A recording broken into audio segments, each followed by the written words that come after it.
बताया ना, देवता काम करते थे, फिर गुरु आते, गुरु बताते इस भगवान की पूजा करो या ये रिचुअल्स को फॉलो करो, देवता की पूजा छोड़ देते, सबको मटेरियल बेनिफिट मिलता है, 2 पीढ़ी, 3 पीढ़ी, 4 पीढ़ी, उसके बाद में सब में देवता के दोष आने लग जाते हैं। जब जब पीर, संत, महात्मा आए और किसी ने भगवान को पूजने को बोला, किसी ने देवता की पूजा छुड़वा दी, किसी ने भगवान की पूजा छुड़वा दी, जैसे ओशो थे एग्जाम्पल, उन्होंने भगवान की भी पूजा छुड़वा दी। ऐसा है यूनिवर्सल एनर्जी। तो वो कहाँ कहाँ तक बेनिफिट देता है, इसके पर बने हुए लाइव में भी कई बार मैंने बताया हो, तो खुद ऑब्जर्व करोगे तो समझ में आ जाएगा। भैया हम राधा मंत्र प्रेमानंद जी महाराज ने बताया, प्रेमानंद जी महाराज को वो मंत्र किसने बताया, उसके पहले किसने बताया, उसके पहले वो कौन जप रहा था, करते करते करते तुम एक लीनिएज से जुड़ जाते हो। तो वो लीनिएज कहाँ तक है उसके ऊपर डिपेंड करता है। पुराण पढ़ोगे तो समझ में आएगा ना, उपनिषद में गुरुओं के लोक बने हुए, खुद भी ध्यान दर्शन करने जाओगे तुमको समझ में आएगा, गुरुओं के लोक बने हुए। बुद्धिस्ट लोग का एक लोक है, काली माता वाला एक, मुसलमान लोगों का लोक है, अलग अलग लोक बने हुए, लोकास बोलते हैं जिसको। सर्टन टाइम पे जाके विष्णु पुराण और वगैरह में तो क्या बोलते हैं, बहुत सारी डिटेल में बताया गया है कि अलग अलग लोक में चले जाते हैं, कोई पितरों का लोग है, कोई देवता का लोग है, अलग अलग टाइम तक वो वहीं पे रहते हैं।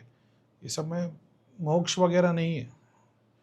तो फिर तुमको समझ में आ जाएगा कि तुम जियो भी, जैसे मुसलमान आदमी अल्लाह ताला को फॉलो कर रहा है तो उसका रिलीजन कितना पुराना है, 1400 years as a Islam as a religion. फिर बोले नहीं मैं तो पैगम्बरों के जो था लीनियज उसको भी फॉलो कर रहा हूँ, तो वो मूसा अलैहिस्सलाम, मोजेस, सुलेमान अलैहिस्सलाम, और कहाँ कहाँ तक जाता है। बोले हमारा तो आदम अलैहिस्सलाम से। हाँ लेकिन तुम्हारे पास कोई फिजिकल टेक्स्ट नहीं है ना उसके बारे में कि ये आदम अलैहिस्सलाम से, उसके लिए भी तुमको हिंदू स्क्रिप्चर्स पे जाना पड़ता है वेरीफाई करने को, तो समझ में आता है यार कोई तो था जिससे शुरुआत हुई थी, वहाँ पे वो शिव बोले जाते ऐसे। तो समझ में आएगा कि जिसकी तुम पूजा कर रहे हो, जिस भगवान को पूज रहे हो, खुदा को पूज रहे हो, अल्लाह ताला को पूज रहे हो, तो तुमको समझ में आएगा कि वो कहाँ से कहाँ तक जुड़े हुए ऐसा है। तो रसूल अल्लाह सल्लल्लाहु अलैहि वसल्लम, कुरान से तुम इस्लाम को कुरान से वेरीफाई कर सकते हो ना, और कोई दूसरी किताब से इस्लाम को वेरीफाई नहीं कर सकते, प्रूव नहीं कर सकते। तो इस्लामिक तो तुम्हारे को फिर 1400 साल से पीछे तो नहीं जा पाओगे तुम, क्योंकि जैसे ही उसके पीछे जाओगे तो तुमको दूसरे रिलीजन की किताब लगेगी, तुम कुरान से ही साबित नहीं कर पाओगे। समझ रहे हो। बोले नहीं अल्लाह ताला ने बताया आदम अलैहिस्सलाम सबसे पहले बनाए थे, हाँ लेकिन वो सिर्फ कुरान में ही लिखा है ना, उसको वेरीफाई करने के लिए तुम जैसे ही दूसरे स्क्रिप्चर्स पे जाते हो तो फिर कुरान फुरकान नहीं रहा ना। तो तुमको समझ में आता है कि भाई 1400 साल तो मतलब यहीं पे, समझ रहे हो कि नहीं। तो हमारा जो खुदा है वो यहीं तक का एक्सेस रखता है ऐसा। तो विष्णु पुराण कहाँ से आया, भगवत गीता, महाभारत, तो तुम एसोसिएट कर पाते हो कि भाई ये लीनियज यहाँ से शुरू हुआ है, ये पंथ यहाँ से शुरू हुआ है ऐसा। तो शुरुआत में क्या थे, ब्रह्मा विष्णु महेश थे, तो शिवायत वाले, वैष्णव वाले, लेकिन ये पूरा का पूरा कॉन्सेप्ट आ गया कि ये 2, 5, 10 हज़ार साल तक के पीछे का कुछ नहीं मिल रहा हमको। तो तुम वैदिक मंत्र के अंदर जाओगे, अभी के बहुत सारे मंत्र ऐसे जो वैदिक भी नहीं है, तुम मंत्र को यूज़ करने के लिए जाओगे, मंत्र को ढूंढोगे, मंत्र के रूट लेटर को समझोगे, मंत्र के बीच के अंदर जाओगे, तो एंड में तुम्हारे को वैदिक मंत्र आ जाएंगे ओल्डेस्ट। उससे पुराना कुछ नहीं मिलेगा, फिर उससे पुराने दूसरी दूसरी तुमको साधना मिलेगी जो धर्म से रिलेटेड ही नहीं है, और ऐसी ऐसी शक्तियाँ उसमें है जो तुमको यकीन नहीं होगा कि यार हम तो इसको भगवान मान रहे हैं, यहाँ तो कुछ अलग ही चल रहा है। हमारी ब्रह्मा विष्णु महेश है ना, सस्टेनर, क्रिएटर, डिस्ट्रॉयर, वैसे हज़ार और टाइप है।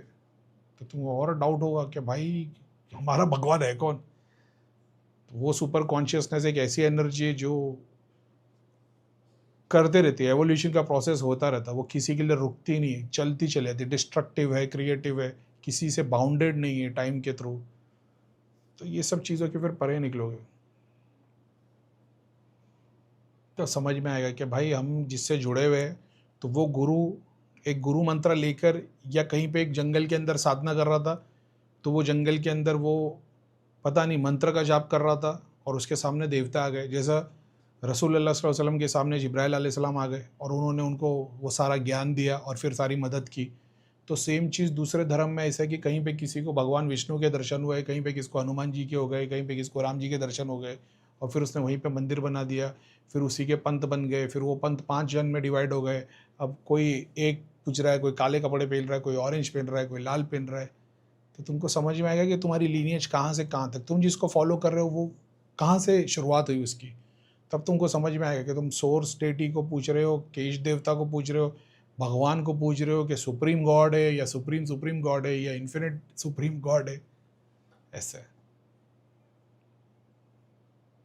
मंत्र भी ना ओल्डेस्ट में चले आओगे तो तुम सोर्स में जो यूनियन सबसे सब में एक है वो ओम है।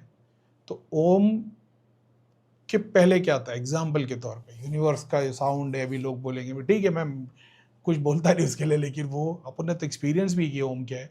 लेकिन जब ओम भी नहीं था तो क्या था, तो वो डीप साइलेंस।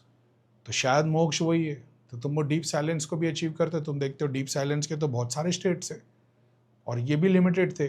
कोई 1 करोड़ साल तक, कोई 2 करोड़ साल तक, कोई 1000 करोड़ साल तक साइलेंस था, उसके बाद एक क्रिएशन हुआ। तो तुम किस साइलेंस से जुड़े हुए? लेकिन फिर वो चीज़ हो जाएगी, कोई दूसरा तुमको नहीं बताएगा कि ये वाला सही है, तुम खुद से एक्सपीरियंस करोगे ऐसे।